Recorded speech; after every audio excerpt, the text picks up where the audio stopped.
So guys, we'll be starting with the first chapter. I hope you have finished it in the complete day, this chapter. So we'll fastly do it, and I'll try to make it as concise as possible so that you can listen to the video fastly and just solve the questions more fastly. So we'll start here, and the first question is that all of the following statements about inhaled tooth fragment are true except. So this is the question. So the answer is that it will be cuffed. You have to read the question clearly, except.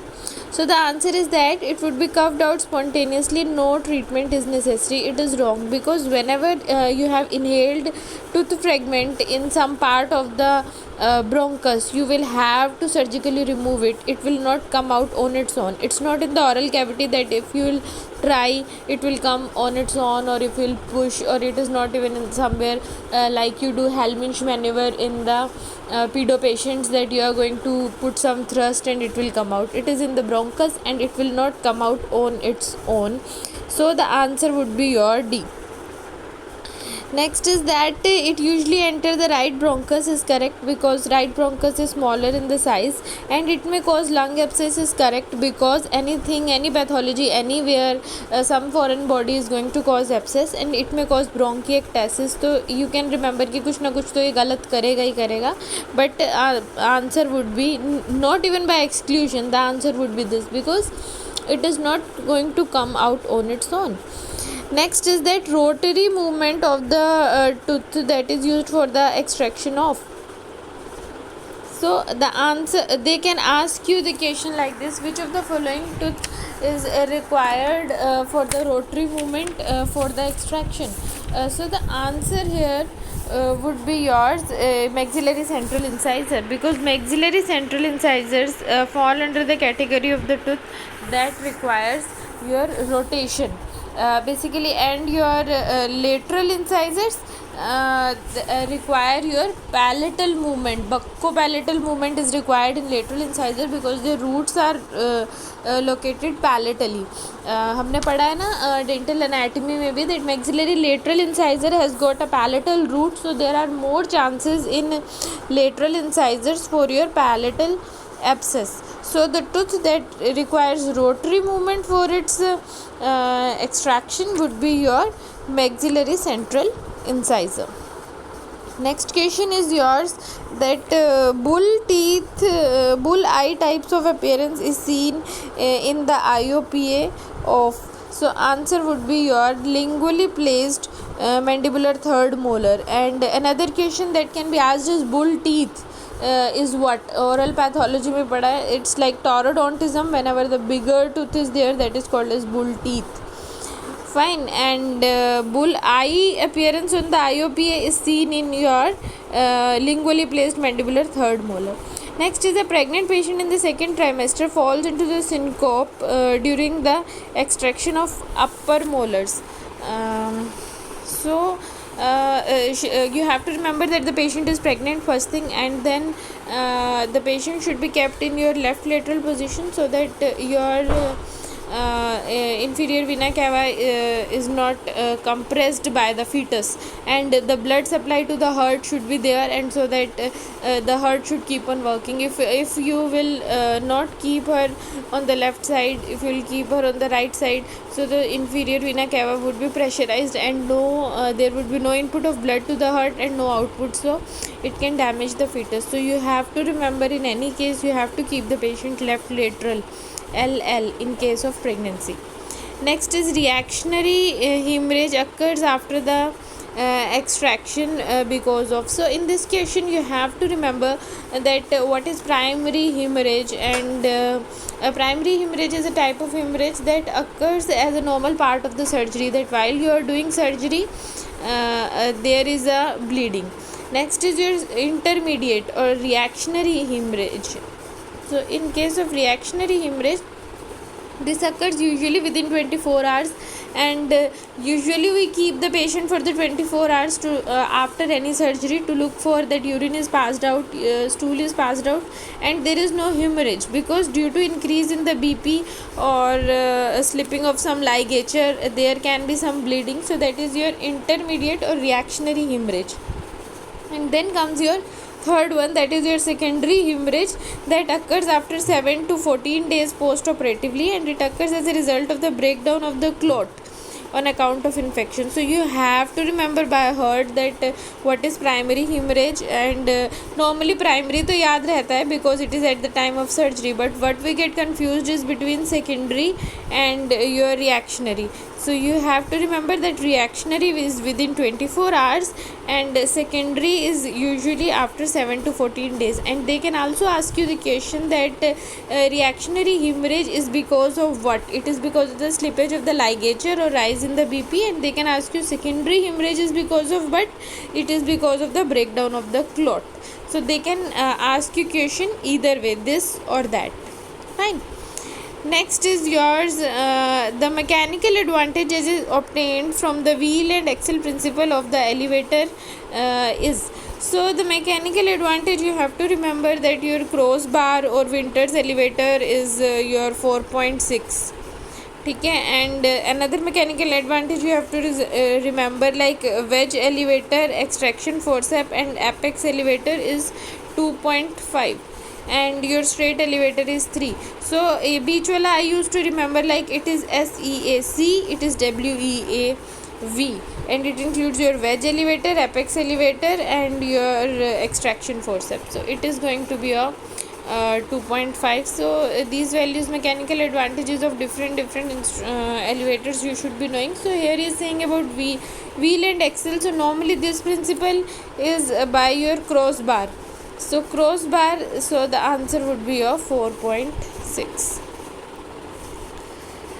Fine. So the next question is, the extraction of which of the following is most difficult in the maxillary arc?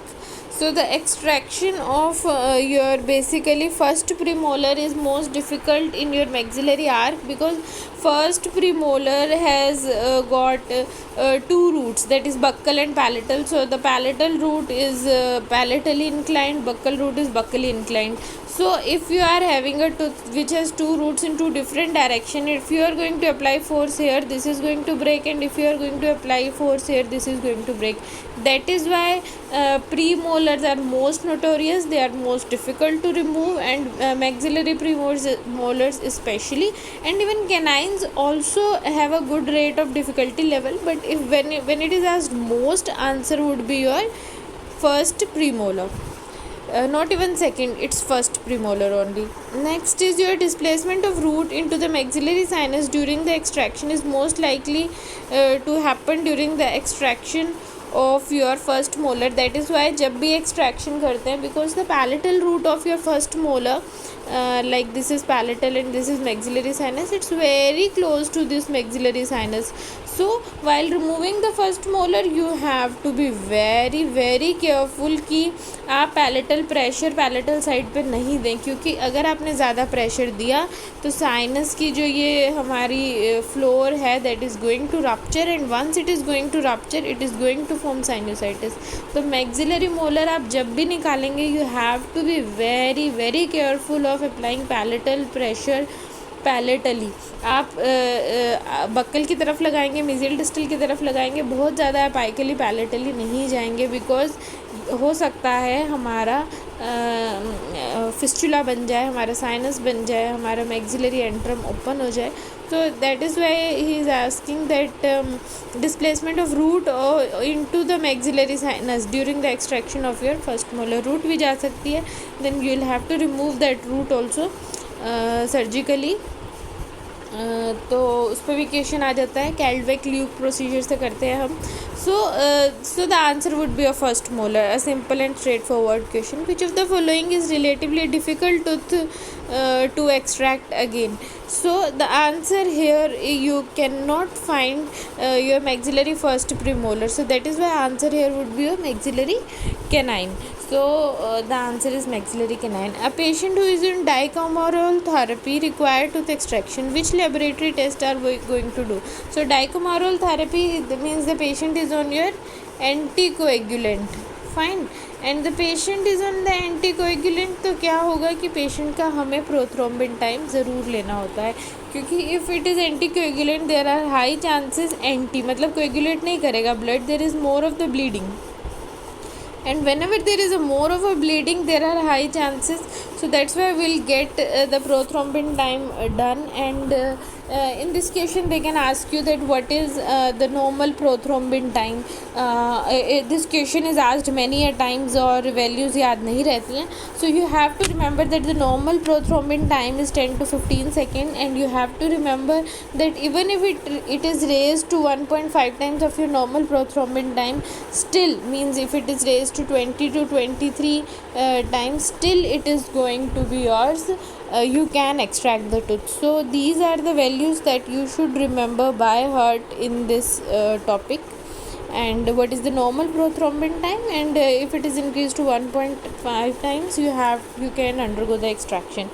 A patient is taking 60 milligram of the hydrocortisone daily, and on the day before extraction this dose should be. So you have to remember that the maximum dose of the steroid is your 60 milligram only. So once the dose is, you obviously the day before extraction you cannot stop, because your kidney would stop functioning. Kidney is not adapted to produce the steroids that much, and this is the maximum dose that you can give. So you cannot even double the dose. If it would have been 50, we could have said that we would increase the dose, because on the day of surgery maximum stress is going to happen, so we cannot even increase the dose. So reduce का तो मतलब ही नहीं बनता है, so we will keep the dose same. So answer would be your remain unchanged. Clear? The complication of using air rotor at 30,000 revolution per minute for the impacted molar is going to cause emphysema. So that is why it is also said that use of air rotor is contraindicated in the people who are having respiratory diseases and all, and it is going to cause emphysema, because इतनी तेज अगर आप use करेंगे आप air rotor, so it is going to cause emphysema, and even it can cause bronchial diseases, respiratory and all that. They can exaggerate also. So the next question is the use of medical history in the extraction patients is to determine the bleeding disorder. सबसे पहले जब patient आता है, we ask him or her, do you have any issues, do you have any BP issues, do you have any heart issues. thyroid भी बाद में आता है. So we are just trying to know basically the bleeding disorder. If there is some bleeding disorder, we will not do the extraction. We'll ask basically then, but there is nothing related. We are going to ask for the history for the medical legal purposes, or to assess what is the need for the growth stage of the patient to determine the communicable disease. No, we are asking here for the bleeding disorders. So answer would be your C. If there would have been some better option that it heart or BP से related, तो हम उसको mark करते हैं, but amongst these three are the stupid options, so anyone can answer it. So the answer is to determine the bleeding disorder. In a patient of liver disease, the possible complication during extraction is, so the patient is there with the liver disease, so what is going to happen? There is going to be more and more of the bleeding, because liver में हमारे coagulation pathway के factors बनते हैं 2, 7, 9, 8. So what is going to happen? They are not going to form the intrinsic extrinsic, कोई भी pathway नहीं होगा. तो अगर pathway नहीं होगा, coagulation नहीं होगा, coagulation नहीं होगा तो bleeding होएगा. तो that is why possible complication is bleeding. Next question is your what is dry socket. So dry socket is basically your results from blood clots in the socket. So once you are done with the extraction of the third molar, it is your duty to clean the socket completely. There should be no blood clot left. तो हम क्या करते हैं, third molar की extraction के बाद we take some cotton in the tweezer and we'll remove all the clots that are formed. If in case this clot is left, even though dry socket can occur in other teeth also, but it is most commonly found in your third molars. So if it there is some blood clot and that remains there, ऊपर से हमने cotton रख दिया और that blood clot gets disintegrated, it produces gases and all that, and that leads to the pain, and that leads to a severe pain. So dry socket is basically results from the blood clots in the socket. So such a kind of question can come. And another question from the dry socket that can come is that dry socket normally this basically appears third day after the extraction, ये question भी आ जाता है. And another question is the dry socket is caused by which bacteria. This can again be asked. I'll tell you. I think it's somewhere. I don't even remember the name clearly. So dry socket because of which bacteria, कितने दिन बाद होता है ये, और dry socket होता क्या है ये. So you have to remember this thing. And next is the trismus in the lower molar extraction after 4 weeks may be due to. अच्छा, लोअर मोलर एक्सट्रैक्शन हमने किया है, उसके बाद पेशेंट को ट्रिस्मस हो रहा है, वो भी 4 हफ्ते के बाद. दिस माइट, देखिए ट्रिस्मस का कारण क्या होता है basically, while giving your nerve block you are going to damage, you are going to puncture your medial pterygoid muscle. अब ये ऑप्शन तो यहाँ पे दिख नहीं रहा, because medial pterygoid would help in opening the mouth along with the lateral pterygoid. But अगर हमारा लोअर मोलर एक्सट्रैक्शन हो गया है और 4 हफ्ते बाद पेन हो रहा है, this might be caused because of the breakage of the needle in your pterygomandibular space. So the application of heat, वैसे ट्रिस्मस में हम ऐसे ही करते हैं. सो अगर हमारा मीडियल टेरिगोइड हमारी पंक्चर्ड है तो हम पेशेंट को क्या बोलते हैं कि बार बार अपना मुंह ओपन करो. You open your mouth, you close your mouth 100 times in a day and just give a some warm fomentation, थोड़ा सा कपड़ा गर्म करके सेका करेंगे. So this way we tell to them. Next is reactionary haemorrhage. We have covered this, that the reactionary occurs within 24 hours. So you can see 24 पे नहीं जाना है, यहाँ within है या after है. So it occurs within 24 hours. Next is which of the following elevator fits well in the operator hand and can be rotated between the thumb and the finger. So the answer here is your Warmix JM elevator. I'll post the picture in the group. So this is a kind of elevator that can fit well, usually use for the removal of the deciduous teeth, ताकि पूरे अच्छे से हाथ में आ जाए ये elevator और हम इसको टूथ को अच्छे से निकाल दें और नीचे जो परमानेंट टूथ है हमारा वो भी हमारा डैमेज ना हो. An absolute contraindication for the extraction of the teeth is your central haemangioma. Thyrotoxicosis हो जाए हम कर देंगे, मायोकार्डियल इन्फेक्शन हो जाए 6 महीने बाद कर देंगे, हाइपरटेंशन हो, पर if there is a central hemangioma we are not going to do the extraction at any cost. Next is elective dental procedure. अगर किसी पेशेंट को मायोकार्डियल इन्फेक्शन है हम 6 महीने तक उसको डिले कर देंगे. इन केस अगर कोई इमरजेंसी ना हो तो will try to delay it, क्योंकि उसको पहले MI हो चुका है. Now we are working on the tooth. If there is some bacteria passing from here from the blood to the valves, so that can damage the thing. So हम उसको थोड़ा सा 6 महीने और पोस्टपोन कर देंगे if it is possible. If it is not possible in a case, if it is a case of like emergency, तो we'll do it. Next is apex elevator utilizes which principle. So you have to remember which elevator utilizes which principle and all that. So there is a table given here in your explanation part. So the straight elevator uses the principal lever and wedge, and crier elevator uses lever, apex elevator lever and wedge, and crossbar elevator is wheel and axle. That's why that was asked that crossbar 4.6 uses the principal, wheel and axle. You have to remember all these points. Next is that while extracting a mandibular third molar, it is noted that the distal root is missing. The root tip is most likely to be in the. तो आपको याद रखना कि that if it is like this, so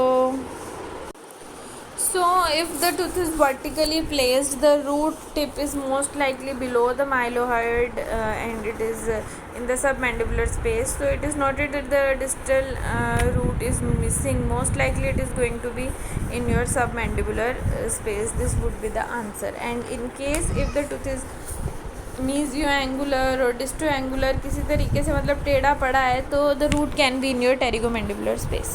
Next is 1 day after the complete mouth extraction, blue black spots are seen in the neck of the patient. This indicates, कई बार होता है full mouth extraction होती है, patient आता है next day with a lot of bleeding and even you will see black spots in the neck of the patient and all this is caused because of the post operative ecchymosis. bleeding नहीं रुक रही है, patient की होती जा रही है.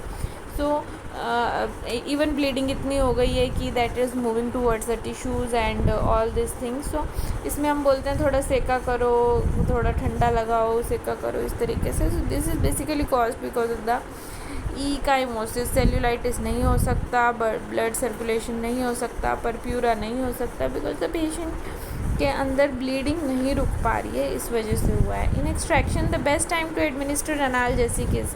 Clinic में भी, ओपीडी में भी, जब भी पेशेंट आता है तो बेस्ट टाइम इज़, हम क्या करते हैं, उसका जैसे ही टूथ निकला उसके बाद उसको वहीं पर ही कीटोरोल खिला देते हैं. So before the anaesthesia wears off, क्योंकि एनेस्थीसिया जाएगा, फिर पेशेंट को दर्द होएगा, फिर पेशेंट को पता लगेगा उसके पास दवाई नहीं है, फिर वो लेने जाएगा, उतनी देर में उसको दर्द होता रहेगा. So what we try is before the anaesthesia wears off we give him or her Ketorol, कि जब तक एनेस्थीसिया जाएगा दर्द का मतलब पेन किलर का भी असर रहेगा और इसको पता नहीं चलेगा कि इसको पेन है. So it is always before the anaesthesia wears off. Extraction of the tooth during an acute infection. Acute infection signifies that the infection has just been started. So in this case, if you are going to extract the tooth during the acute infection, the drainage can be there. Means ideally though we should do the root canal, but according to the case, means whatever be the case, so root canal purpose is again to have a drainage. But if you are going to cause an extraction of the tooth during an acute infection, there can be the drainage and relieves pain if proper antibiotic is given. So in case of acute infection, it cannot cause extensive spread of the infection because it is not a chronic infection. It cannot cause sudden death because it is not chronic infection. It cannot lead to trigeminal. क्यों भाई, किसी भी tooth में अगर हमारे को कुछ acute infection हुआ तो ट्राइजेमिनल न्यूरल्जिया हो जाएगा? No, trigeminal neuralgia has a different etiology. It is nothing related to your infection. Next is your most important principle during the extraction is that while we are doing the extraction, there should be least trauma to the bone and the mucosa while extracting the tooth in the paces. So there should be least amount of trauma. We should try to, even if we are raising the flap, it should be with the least trauma. When the first forceps is utilized for the removal of the tooth, the first direction the force is applied is going to be yours apically. So आप कोई भी tooth निकालते हैं, सबसे पहले उसको जो force देंगे आप एपाइकली देंगे. अच्छा, आपको ये याद रखना है कि that first movement is always apically in case of maxilla और the mandible. But in case of maxillary laterals you have to apply apically as well as you have to apply palatally. Fine. And in case of mandibular anteriors, it is apical followed by your labial, and in case of mandibular posteriors, it is your apical followed by your lingual. Clear? So इस तरीके से रहेगा. उसके बाद the question is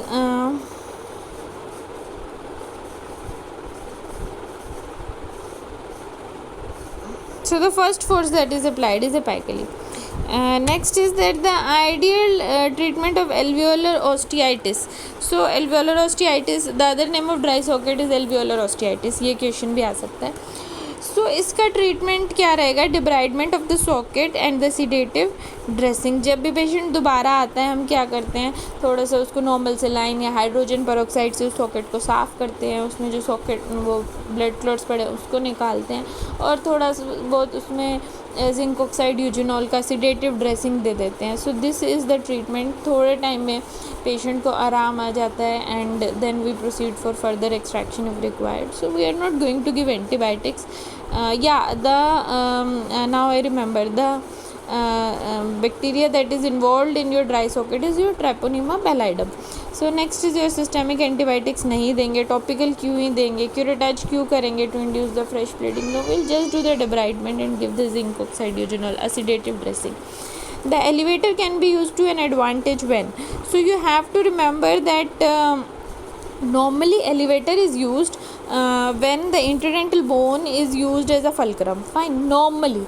But what can be the extra advantage? Extra advantage can be when the multiple adjacent teeth are to be extracted. So जब आप दो दांत निकाल रहे हो तो you can use the adjacent tooth as a fulcrum and remove this tooth. कोई बात नहीं, हिलता है तो हिले, क्योंकि हमें इस tooth को भी निकालना है. So there can be an extra advantage when the adjacent tooth is to be extracted. तो हम थोड़ा freely elevator को use कर सकते हैं. Otherwise what we try is, अगर ये bone है और ये हमारा tooth है तो elevator इतने ही एरिया में होना चाहिए, इधर तो बिल्कुल ही ना आए और इधर तो बिल्कुल ही ना आए इस तरफ, और इतने ही एरिया में रहे. Clear? So you have to remember all this. So we are done. 30th question और कर लेते हैं. During extraction it is seen that the tuberosity is fractured but it remains attached to the mucoperiosteum with an intact blood supply. The treatment is to reposition the fragments and stabilize with the suture. So you are basically going to, अगर थोड़ा tuberosity टूट भी गया है, dash mucoperiosteum भी है, तो हम उसको वापस उस जगह पर लगा देंगे. ठीक है. So in the next we will be doing the next 30 questions. You just revise and you just get it done with this much.